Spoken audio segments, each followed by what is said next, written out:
कि मस्जिद में पढ़े नमाज, घर में करे हलाला, सलमा बेचारी जाए कहाँ, ना ससुर छोड़े ना साला, तेरी जय हो अल्लाह ताला, तेरी जय हो अल्लाह ताला। इस बात से आप समझ सकते हैं उनके घर में उनकी बहन बेटी खुद सुरक्षित नहीं है, तो अब वो बोल रहे हैं वंदे मातरम ना बोले। हम तो हिंदू लोग हैं, अपनी बहन तो क्या अपन दूसरे की आजू बाजू की बेटी को भी अपनी माँ बहन मानते हैं। वंदे मातरम से तो दिक्कत सिर्फ मुस्लिम समुदाय के लोगों को हो रही है, हिंदू समुदाय के लोगों को ना ही तो वंदे मातरम से कोई दिक्कत हो रही। भारत माता की आराधना करने को अगर थोपना कह रहे हैं तो उनकी देशभक्ति पर कहीं ना कहीं शक है, क्योंकि भारत की सभ्यता रही है कि भारत में हम इकलौते देश हैं जो अपने देश को माता का दर्जा देते हैं। तो माता की आराधना करने में उनको कष्ट हो रहा है, तो मुझे तो शक है उनकी मातृत्व पर कि उनकी माँ की आराधना नहीं कर पा रहे हैं तो क्या ही कर सकते हैं। कि सीना चीर दिया वेदों का, घायल किया पुराणों को, बेच दिया वोटों की खातिर, कांग्रेस के लिए कह रहा हूं मैं, बेच दिया वोटों की खातिर संस्कृति के प्रतिमानों को, और हरे रंगों को खुश करने में भगवा को नीलाम किया। अरे सियासी कलम हो, ये कैसा घिनौना काम किया। वंदे मातरम बोलने में आखिर किसी को क्या आपत्ति हो सकती है? जिस देश में हम रह रहे हैं, जो हमारी जन्मभूमि है, जो मातृभूमि है, जिस देश से हमारा घर परिवार चलता है, हमारी पहचान है, उस देश की कोई संस्कृति है, कोई विचार है और कोई प्रतीक है, उससे किसी को भी क्या आपत्ति हो सकती है? आपत्ति सिर्फ उसको हो सकती है जिसके हृदय में देश नहीं है, जिसके मन में देशभक्ति नहीं है। भारत माता की आराधना करने को अगर थोपना कह रहे हैं तो उनकी देशभक्ति पर कहीं ना कहीं शक है, क्योंकि भारत की सभ्यता रही है कि भारत में हम इकलौते देश हैं जो अपने देश को माता का दर्जा देते हैं। तो माता की आराधना करने में उनको कष्ट हो रहा है, तो मुझे तो शक है उनकी मातृत्व पर कि उनकी माँ की आराधना नहीं कर पा रहे हैं तो क्या ही कर सकते हैं। और एक लाइन मुझे याद आ रही है कि किसी ने कहा है कि सीना चीर दिया वेदों का, घायल किया पुराणों को, बेच दिया वोटों की खातिर, कांग्रेस के लिए कह रहा हूं मैं, बेच दिया वोटों की खातिर संस्कृति के प्रतिमानों को, और हरे रंगों को खुश करने में भगवा को नीलाम किया। अरे सियासी कलम हो, ये कैसा घिनौना काम किया। क्योंकि तुष्टीकरण हम बहुत समय से देख रहे हैं, कांग्रेस की स्थापना के बाद से लगातार एक वर्ग को खुश करने का प्रयास किया जाता है तो दूसरे को ऑटोमेटिक वो नीचा दिखाते हैं। तो वंदे मातरम गाने से उनको हमेशा दिक्कत रहेगी, क्योंकि वो आराधना करने वाले लोग नहीं हैं, वो अलग प्रकार के लोग हैं, दूसरे मानसिकता के लोग हैं, वो ऐसा कह सकते हैं और कर सकते हैं। देखना ये भी आ रहा है, एसआईआर को लेके भी उन्हें दिक्कत होती है, एसआईआर से भी दिक्कत है, वंदे मातरम से भी दिक्कत है। आखिर दिक्कत क्यों है? दिक्कत उनके राष्ट्रवाद पर है। उनकी स्थापना ही किसी विदेशी द्वारा की गई है, तो राष्ट्रहित की चीजों से हमेशा कांग्रेस के लोग आपको पूरे देश में भागते हुए नजर आ रहे हैं, जिसका परिणाम आपको देखने में आ रहा होगा कि हर जो एक समय देश की सबसे बड़ी पार्टी थी, 0 डिजिट मतलब लगभग 0 पे आके हर जगह खड़ी हो रही है। उनका रुझान जो युवाओं का है, देश के लोगों का है, वो कांग्रेस पार्टी में इसलिए खत्म हो रहा है क्योंकि अब सब लोग जागरूक हो चुके हैं। आप जैसे माननीय पत्रकार बंधु जो अच्छे से खबर चला करके सच्चाई जनता तक पहुंचा रहे हैं, तो जनता तक कांग्रेस की सच्चाई और जो जिन्होंने कहा है उनकी सच्चाई पहुंच चुकी है, और जनता लगभग देश से खात्मा कर देगी, ऐसी मानसिकता है लगभग मुझे नजर आ रही है। नहीं, लेकिन बोलते हैं कि संसद में इसकी चर्चा होनी चाहिए वंदे मातरम को, लेकिन जब गृह मंत्री जी बोलते हैं कि हम चर्चा के लिए तैयार है, पूरा का पूरा विपक्ष वॉकआउट सदन से कर जाता है। खिसियानी बिल्ली खम्मा नोचे, आपने सुना होगा। जब उनके पास तथ्य होंगे तब चर्चा करेंगे, और चर्चा तब करेंगे जब उनको चर्चा की स्थिति बन रही हो। उनको जब स्थिति ही नहीं बन रही उनकी चर्चा की, कि उनके अंदर कुछ हो तो बोलने को, उनको पता है, उनको स्वयं को पता है, उनके कार्यकर्ताओं को पता है कि हमारा शीर्ष नेतृत्व लगातार गलतियां कर रहा है, और उन गलतियों को हम कैसे, चूंकि संसद देश का आईना है, देश का पटल है, वहां उनकी स्थिति चूंकि खराब हो जाएगी, उनकी स्थिति सबके सामने आ जाएगी, इसलिए वो संसद में से वॉकआउट कर जाते हैं। पीठ दिखा के भागने की कांग्रेस की आदत है। अच्छा, बंगाल में मसूदाबाद में के विधायक हैं टीएमसी के, वो वहाँ बाबरी मस्जिद बना रहे हैं, उसको लेके क्या कहेंगे? चूंकि भारत एक हिंदू राष्ट्र है, भारत में कह तो नहीं सकते ऐसा कि चूंकि हम सबका साथ सबका विकास कहने वाले लोग हैं, लेकिन ये गलत बात है। अयोध्या में रामलला विराजमान थे, मैं आपसे कहूंगा तो आपकी आत्मा से भी आवाज आई थी कि वहां रामलला थे, उसको ब्लैक डे के रूप में मना रहे हैं। जब रामलला का जहां जन्म हुआ है, आप एक विदेशी आक्रांता ने मंदिरों को तोड़ करके मस्जिदें बनाई हैं, तो उसकी याद में आप अलग से बनाइए ना। आपको यहाँ भारत में सबको पूजने का अधिकार है, लोकतांत्रिक नियम सबके लिए अच्छे हैं, सबको सब अधिकार, मौलिक अधिकार हैं। आप अपने ईश्वर की पूजा कर सकते हैं जिस भी रूप में करना चाहें, संविधान सबको अधिकार देता है, लेकिन आप स्वयं डिवाइड कर रहे हो। मतलब बंगाल में तो लगभग स्थितियां बहुत खराब होती जा रही हैं, इसलिए एसआईआर की आप बात कर रहे थे। एसआईआर इसलिए आवश्यक है, जो यहाँ के नहीं है बाहर जाना चाहिए। पहला अधिकार भारत के राष्ट्र में रहने वाले लोगों का है, चाहे वो किसी भी धर्म का हो, किसी भी वर्ग का हो, किसी भी समुदाय का हो। नहीं, अगर मस्जिद बनानी है तो मस्जिद बना रहे हैं, बाबर के नाम से मस्जिद बना रहे हैं। वही मैं कह रहा हूँ, जो विदेशी आक्रांता जिसने भारत को लूटा, हमारी बहन बेटियों के साथ अत्याचार किए, उनके नाम पे आप बना करके क्या साबित करना चाह रहे हैं, क्या संदेश देना चाह रहे हैं, आप भारत को किस दिशा में ले जाना चाह रहे हैं? ऐसे लोगों को मुझे लगता है बंगाल की जनता भी आने वाले समय में जवाब देगी, स्वीकार कर नहीं करेगी अब भारत की जनता इन सब चीजों को। खास करके बंगाल की जनता भी, मुझे लग रहा है, जो मेरा अनुभव है, कि बंगाल में भी ये सब चीजें अब नहीं चलने वाली है। अति का अंत होता है, पाप का घड़ा भर गया है, अब वो फूटने वाला है बहुत अतिशीघ्र। बंगाल में चुनाव है, क्या लगता है बंगाल में क्या बदलाव होने वाला है? बदलाव निश्चित है और ये ईश्वर की इच्छा है, क्योंकि अभी घड़ा थोड़ा सा भरना बाकी रह गया था। तो दीदी के राज में जो लगातार अत्याचार वहां के आम जनमानस पर हो रहा है, उसका पाप की गठरी फूटने वाली है। वहां की जनता मन बना चुकी है, इस बार परिवर्तन आपको देखने में मिलेगा। अच्छा, एसआईआर को लेकर विपक्ष ने तमाम आरोप लगाए कि मुसलमानों के वोट काटे जा रहे हैं और हमारी पार्टी के कार्यकर्ताओं के वोट काटे जा रहे हैं। एसआईआर को लेकर एकदम विपक्ष को इतनी क्या दिक्कत है? आप चूंकि समझदार हैं, आपका प्रश्न बहुत अच्छा है कि एसआईआर का विरोध कर रही है, तो कोर्ट में क्यों नहीं लड़ते ये लोग? और कोर्ट में जब भी लड़े हैं, राहुल गांधी ने माफी क्यों मांगी है? अगर आपको दिक्कत है एसआईआर से, जब कोर्ट जाके कोई भी चीज की आपको प्रश्न खड़ा करना है तो आपको लीगली कोर्ट जाना पड़ेगा। आप कोर्ट क्यों नहीं जा रहे हो? क्या दिक्कत है गहन परीक्षण करने से? मेरा नाम आकाश सेन है, मुझे कोई आकाश सेन नाम के कागज देने को बोलेगा तो मैं सहजता से दूंगा ना, जहां आवश्यकता होगी। मुझे दिक्कत क्यों हो रही है? मैं कुछ इलीगल चीजें कर रहा हूँ, इसलिए मुझे दिक्कत हो रही है। तो एसआईआर से या जो भी आज सरकार कर रही है, दिक्कत उन लोगों को है जो चोर हैं। चोरों को दिक्कत होती है और ये चीजें हो रही हैं तो बर्दाश्त नहीं कर पा रहे हैं वो लोग। उसका परिणाम सामने है, आपको संसद नहीं चलने देते हैं, सड़कों पर उल्टे आंदोलन करते हैं, किसानों को बरगलाते हैं, भड़काते हैं। उनका काम ही यही है। क्या नाम है भाई साहब? प्रियांक जैन। प्रियांक जी, आप ये बताइए, वंदे मातरम को लेकर क्या दिक्कत है? कांग्रेस विधायक हैं भोपाल के मसूद साहब, वो बोल रहे हैं कि मुसलमानों पर वंदे मातरम थोपा जा रहा है, मुसलमान वंदे मातरम नहीं बोलेगा। देखिए, ये सवाल तो उनसे पूछना चाहिए। हमें तो ये आपके माध्यम से पूछना चाहता हूँ कि वंदे मातरम बोलने में आखिर किसी को क्या आपत्ति हो सकती है? जिस देश में हम रह रहे हैं, जो हमारी जन्मभूमि है, जो मातृभूमि है, जिस देश से हमारा घर परिवार चलता है, हमारी पहचान है, उस देश की कोई संस्कृति है, कोई विचार है और कोई प्रतीक है, उससे किसी को भी क्या आपत्ति हो सकती है? आपत्ति सिर्फ उसको हो सकती है जिसके हृदय में देश नहीं है, जिसके मन में देशभक्ति नहीं है। जो लोग भारत को तोड़ने का प्रयास कर रहे हैं और वो लोग जो उनसे पोषित हो रहे हैं, सिर्फ उनको ही वंदे मातरम कहने में या मानने में परेशानी हो सकती है। एक आम हिंदुस्तानी से आप पूछेंगे, चाहे वो किसी भी दल का हो, किसी धर्म का हो, किसी पंथ का हो, उसको कभी भी वंदे मातरम कहने से दिक्कत नहीं होगी। दिक्कत सिर्फ उनको होगी जिनको इस माध्यम से अपनी राजनीति चमकानी और तुष्टीकरण की राजनीति करनी है। नहीं, एसआईआर को लेकर भी दिक्कत है, वंदे मातरम को लेकर भी दिक्कत है। दिक्कत किस बात में आ रही है? उन्हें हर चीज में दिक्कत है। असल बात करें तो उनको बढ़ते भारत से दिक्कत है। वो भारत को वहीं पहुंचाना चाहते जहां 2014 में था। उनको डिमोनेटाइजेशन से दिक्कत रही, उनको वैक्सीन से दिक्कत रही। उन्होंने ये कहा हमारे लोग वैक्सीन नहीं लगवाएंगे, जबकि दुनिया ने देखा कि इसी वैक्सीन ने कितने लाखों करोड़ लोगों की जान बचाई। पूरे दुनिया भर में वैक्सीन गई। उनको ऑपरेशन सिंदूर से भी दिक्कत रही, उनको पहलगाम का जो बदला लिया गया उससे दिक्कत रही, उससे सेना सबूत मांगे गए। उनको भारत के बढ़ते भारत की जो छवि दुनिया में बन रही है, उस छवि के हर पहलू से दिक्कत है। तो दिक्कत तो उन लोगों को हर चीज में नकारात्मकता ढूंढ रहे हैं, वो विवाद ढूंढ रहे हैं और ये देश एक ना हो पाए, अंदर से टूटा रहे, लोगों के मन में मतभेद मनभेद बने रहे, ये ऐसे लोगों का प्रयास है जो देश को तोड़ने वाली ताकतें हैं। नहीं, सदन में गृह मंत्री जी चर्चा के लिए तैयार थे। पूरा विपक्ष, कांग्रेस के नेता राहुल गांधी, प्रियंका गांधी, तमाम विपक्ष के नेता वॉकआउट कर जाते हैं। जब चर्चा हो रही है तो चर्चा में आप शामिल हो जाइए, वॉकआउट करने का क्या मतलब? अब वो राहुल गांधी जी से पूछे, मुझे लगता है उनके कार्टून का समय हो गया होगा और उस पर लेट हो रहे होंगे और उनके लिए अपने व्यक्तिगत कई मुद्दे देश की संसद से और देश की समय से ज्यादा जरूरी है। एक पहले विपक्ष देश को गृह मंत्री को बोलती है कि आप आइए जवाब दीजिए, जब देश का गृह मंत्री जवाब देने आता है तो वॉकआउट करते हैं।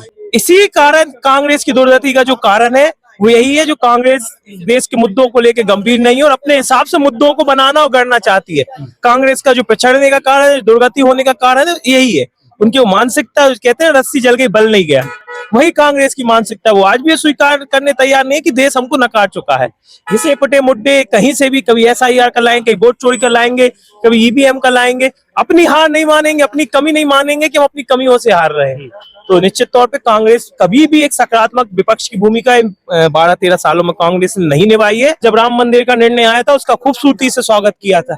यह बात कुछ देश की विभाजनकारी शक्तियों को नहीं पच रही है और वो लगातार देश में कैसे न कैसे करके देश का माहौल दूषित हो इसका प्रयास कर रहे हैं। और जिसमें बंगाल तो इसका सबसे बड़ा उदाहरण है। बंगाल में समय रहते हुए बंगाल के लोग नहीं चेते, तो जो भी अफगानिस्तान और बांग्लादेश में हुआ, हम भारत के लोगों के साथ जो हम सिकुड़ते गए, बहुत बड़ी बात नहीं है बंगाल में भी हम अल्पसंख्यक हो जाएं। वहां के लोगों को जागने की आवश्यकता है। इसका विरोध जो तुष्टिकरण करने वाली सरकार है वोट बैंक के पीछे, उसका विरोध करने की आवश्यकता है। जो लोग कर रहे हैं वो टीएमसी के विधायक हैं, तो उनके ममता जी के आपके माध्यम से पूछना चाहता हूँ, क्या ऐसे लोगों को चुन के आप भिजवाते हैं?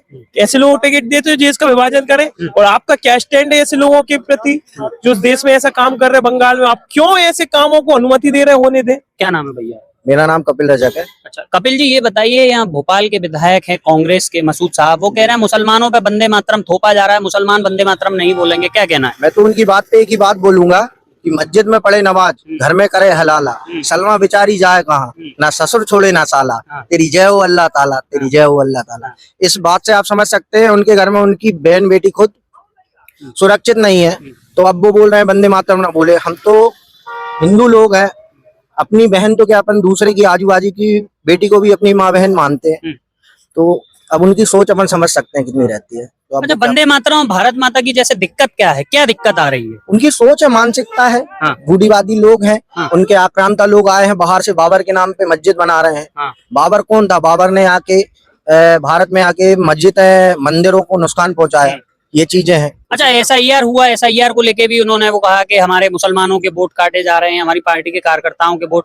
SIR को लेकर भी दिक्कत है, वंदे मातरम को लेकर भी दिक्कत है।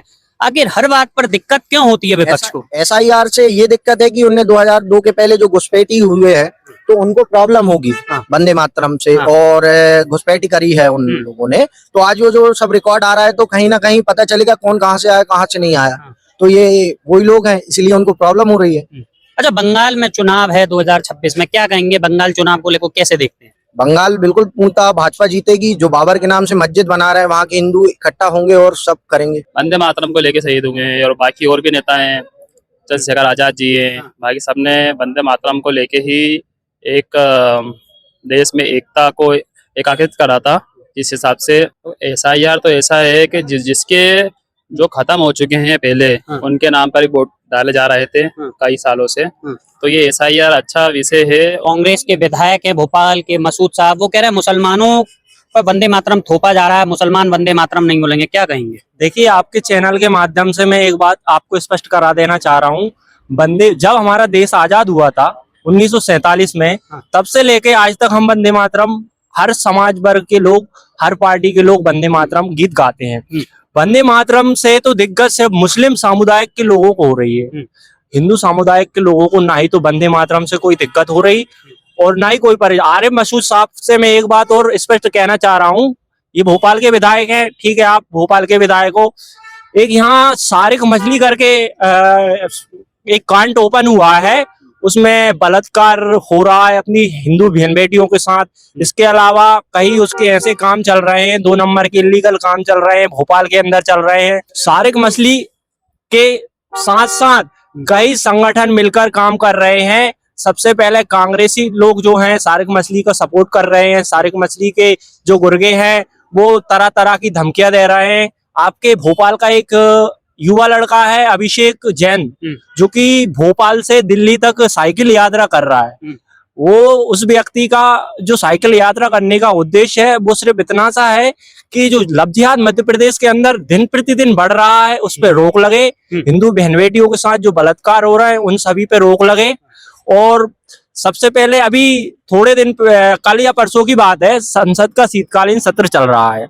भाई विपक्ष वाले बात करें ना, संसद से उठ के क्यों भाग रहे हैं? भाई सरकार आपसे बात करने के लिए तैयार है, सरकार आपके हर प्रश्न का जवाब देने के लिए तैयार है।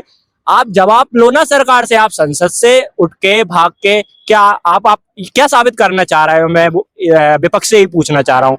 भाई अमित शाह जी आपके उत्तर का जवाब दे रहे थे, माननीय यशस्वी प्रधानमंत्री जी आपके उत्तर का जवाब दे रहे थे, हैं? इसके अलावा अन्य पदाधिकारी, विधायक, सांसदगण, केंद्रीय मंत्री सहित सभी अपने अपने प्रश्नों का उत्तर दे रहे थे जो वो कर रहे थे। लेकिन अचानक से जो संसद के शीतकालीन सत्र में से उठ के भाग जाना, ये क्या विपक्ष के लिए शोभा देता है? माननीय प्रधानमंत्री नरेंद्र मोदी जी के नेतृत्व में, यशस्वी गृह मंत्री आदरणीय अमित शाह जी के नेतृत्व में, मध्य प्रदेश के मुखिया आदरणीय मुख्यमंत्री डॉक्टर मोहन यादव जी के नेतृत्व में मध्य प्रदेश की सरकार, केंद्र की सरकार बहुत अच्छा काम कर रही है, बहुत अच्छी योजनाएं चला रही है। किसानों के लिए किसान सम्मान निधि दे रही है, लाडली बहनाओं के लिए लाडली बहना योजना चला रही है, पेंशन योजना चला रही है, वृद्ध पेंशन योजना चल रही है। इसके अतिरिक्त भी बहुत सारी ऐसी योजनाएं हैं कि आपको अवगत कराते कराते मेरे को बहुत टाइम हो जाएगा। इसलिए आपके चैनल के माध्यम से जो आपने वंदे मातरम का बोला ना, उस पर मैं एक ही बात स्पष्ट करना चाह रहा हूँ कि वंदे मातरम से सिर्फ विपक्ष को प्रॉब्लम है, विपक्ष को समस्या होती है। वंदे मातरम से ना ही तो कभी भारतीय जनता पार्टी के किसी कार्यकर्ता को, किसी विधायक को या अन्य पदाधिकारियों को कभी ना कोई प्रॉब्लम हुई है। वंदे मातरम से ना कभी प्रॉब्लम होगी। हम भारत माता की जय बोलते थे, बोलते हैं, बोलते रहेंगे। वंदे मातरम बोलते हैं, बोलते हैं, बोलते हैं, बोलते रहेंगे। हमारे आखिरी मरते दम तक, आखिरी सांस तक हम वंदे मातरम बोलते रहेंगे। नहीं तो हमें वंदे मातरम से प्रॉब्लम है। आरिफ मसूद साहब से मैं एक बात स्पष्ट कहना चाह रहा हूं कि आपकी कांग्रेस ने 60 साल राज किया। 60 साल का मुझे आप विकास कार्य गिना दीजिए। मैं अपनी भारतीय जनता पार्टी का 5 साल का विकास कार्य आपको गिना रहा हूं। आपके 60 साल से बेहतर मेरी 5 साल में भाजपा सरकार की, जो प्रदेश की सरकार है, केंद्र की सरकार है, उनने बहुत अच्छा काम किया है। माननीय प्रधानमंत्री जी के नेतृत्व में, यशस्वी मुख्यमंत्री जी के नेतृत्व में बहुत अच्छा काम हो रहा है। SIR का उद्देश्य है जो वोटर्स इस दुनिया में नहीं रहे, उन सभी का आकलन करना और जो फर्जी वोट डलते हैं पूरे भारत के अंदर, उन सभी पर रोक लगना। जो मतदान करने के योग्य है उन व्यक्तियों का ही मतदान होगा। और SIR का उद्देश्य, SIR 2003 में हुआ था। 2003 से लेके आज तक कई लोग मृत भी घोषित हो चुके हैं, कई लोग बाहर भी रह चुके हैं, कई लोग 2-2, 3-3 जगह वोट डाल रहे हैं। कांग्रेस को सबसे बड़ी प्रॉब्लम SIR से ये है कि उनके जो विधायक हैं वो उनके क्षेत्र से कम 1-1, 2-2 पोलिंग बूथ से कम 8-8, 10-10 एक व्यक्ति का वोट डलवाते हैं। आप ये बताइए कि आप फर्जी वोटिंग करवा के, निर्वाचन करवा के आप विधानसभा में जीत के जाते हैं। इसके बाद जो सरकार काम कर रही है उस पे आप आरोप प्रत्यारोप लगाते हैं। भाई साहब, SIR का उद्देश्य बहुत अच्छा है। SIR जो सर्वे हो रहा है पूरे भारत के अंदर, हमारे मध्य प्रदेश के अंदर सब जगह हो रहा है। मैं आदरणीय प्रधानमंत्री नरेंद्र मोदी जी, यशस्वी मुख्यमंत्री डॉक्टर मोहन यादव जी का धन्यवाद देना चाह रहा हूं कि उन्होंने जो SIR सर्वे कराया है ना, इससे देश में बदलाव होगा। जो फर्जी पुराने वोटर हैं वो काटे जाएंगे और नक्सलवादियों का भी देश से सफाया होगा। क्योंकि कई प्रदेशों के, देशों के लोग नकली आधार कार्ड, परिचय पत्र बनवाकर हमारे प्रदेश में आते हैं, यहाँ की शांति को भंग करते हैं। इसलिए SIR का, भाई साहब आपने बोला, SIR कोई गलत चीज नहीं है। SIR सर्वे जो है ना वो देश हित में है, किसी के पक्ष विपक्ष में नहीं है। बस सबसे बड़ी समस्या कांग्रेस को है इससे। भाई साहब, भारतीय जनता पार्टी का हर एक कार्यकर्ता इस चीज से खुश है कि हमारे देश से नक्सलवादी खत्म हो रहे हैं, लव जिहादी खत्म हो रहे हैं। जो दूर दूर से लोग आकर रहवास कर रहे हैं, 3-3, 4-4 आधार कार्ड, परिचय पत्र बनवा रहे हैं, बैंकों से लोन लेते हैं, फर्जीवाड़ा करते हैं, उन सब पर, भ्रष्टाचार पर रोक लगेगा इससे। ये इसका संदेश जो है ना पूरे देश में बहुत अच्छा जाना चाहिए। सिर्फ विपक्ष को ये है कि उन लोगों के वोट कम हो रहे हैं, आगे उनके प्रत्याशी जीत नहीं पाएंगे। आगे विधानसभा चुनाव है भाई साहब 2028 में। 2028 में अगर विधानसभा चुनाव होता है SIR सर्वे पूरा होने के बाद, तो मैं आपको स्पष्ट करा देना चाह रहा हूं कि पूर्ण बहुमत के साथ 2028 में भी भारतीय जनता पार्टी की सरकार प्रदेश में और केंद्र में बैठेगी।